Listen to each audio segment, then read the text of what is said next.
पुरोगामी समजल्या जाणाऱ्या महाराष्ट्रात माणुसकीला लाच आणणारी मुख्यमंत्री श्री एकनाथजी शिंदे यांच्या महाबळेश्वर तालुक्यातील धक्कादायक घटना उघडकीस. मौजे मुळेश्वर येथील असणाऱ्या मायलेकींना गावातील सरपंचांनी व इतर टोळक्यांनी टाकले वाळीत.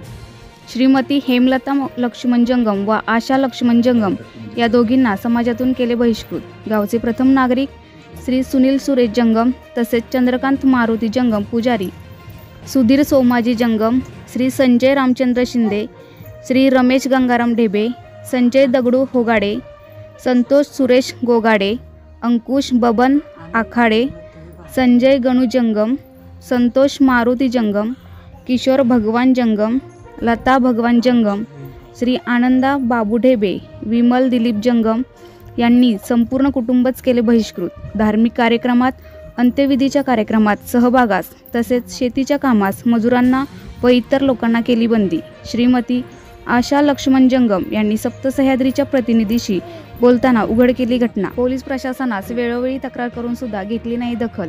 पोलीस प्रशासन राजकीय दबावामुळे गांधारीच्या भूमिकेत.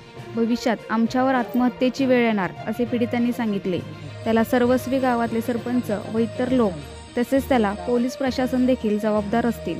या प्रकाराबाबत आम्हाला तात्काळ न्याय मिळवून द्यावा अशी पोलीस अधीक्षक सातारा माननीय श्री समीरजी शेख साहेब यांच्याकडून पीडितांनी आशा व्यक्त केली. असं करायला कोण सगळीच जमतात. तरी मेन कोण आहे? मेन म्हणजे सगळ्यात कोण म्हणजे अशी नावं कोणाची घेता येत नाहीत. तरी कोणतरी असेल ना पुढं म्हणजे सुनील सरपंच इथं अजून ही वरची येत आमच्या घरातली. काय नाव त्यांचं? विमल जंगम, परत संतोष जंगम. मी न्याय मागते. न्याय ही लोक माझ्यावर अन्याय करतात. एक असा मुद्दा आहे की ज्ञानदेव मारुती जंगम आमची म्हणजे दोघांचीही मिळून चुलती पार्वती गणू जंगम हिची मयत झाली जून 2018ला. त्यावेळेस लोकांनी त्यांना वाळीत ठेवले. त्यामुळे त्यांना त्यांच्या अंत्यविधीच्या त्या ह्याच्यातून उठवून लावलं. गणू कोंडू जंगम हे ज्यावेळेस गेले त्यांच्याही अंत्यविधीतून उठवून लावलं. त्यांना स्मशानभूमीतून हाकलून दिलं.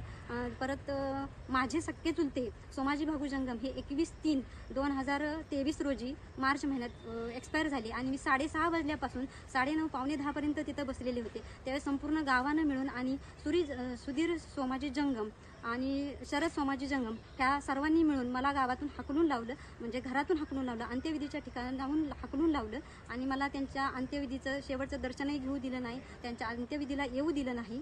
त्यामुळं मला वाटतं हा पूर्णपणे माझ्यावर झालेला अन्याय आहे आणि मला न्याय कसा मिळणार, कुठं मिळणार. आणि म्हणून मी माझ्या अन्यायाला कुठेतरी वाचा फुटावी म्हणून मी इथं आलेली आहे. माझ्या आईचं वय आहे 72. मी आणि माझी आई असं आम्ही दोघी मिळून राहतो. आज कालच्या प्रकरणावर मला असं वाटतंय मी गेल्या वर्षीच हे करायला पाहिजे होतं पण हे करू शकले नाही. की जाऊ दे की आपल्यात माणुसकी आहे, त्यांनी माणुसकी सोडली, आपण माणुसकी नाही सोडायची असं मी वागले. पण त्याचं काही नाही. ह्या कालच्या दिवशी सुनील जंगम यांनी येऊन माझ्याच घराच्या समोर येऊन दादागिरीची भाषा वापरली. त्यामुळे आता मला हा अन्याय सहन होत नाही. आणि गावातून तू गावात कशी राहतेस, तू गावात कशी राहणार आहेस, तू कसा तुझा निभाव लागतो हेच आम्ही बघतो असंच ती बोललेलं आहे. त्याच्यामुळं मला आता तुमच्याकडे दाद मागायचं, शासन मला काय न्याय देते म्हणून मी इथं आलेली आहे.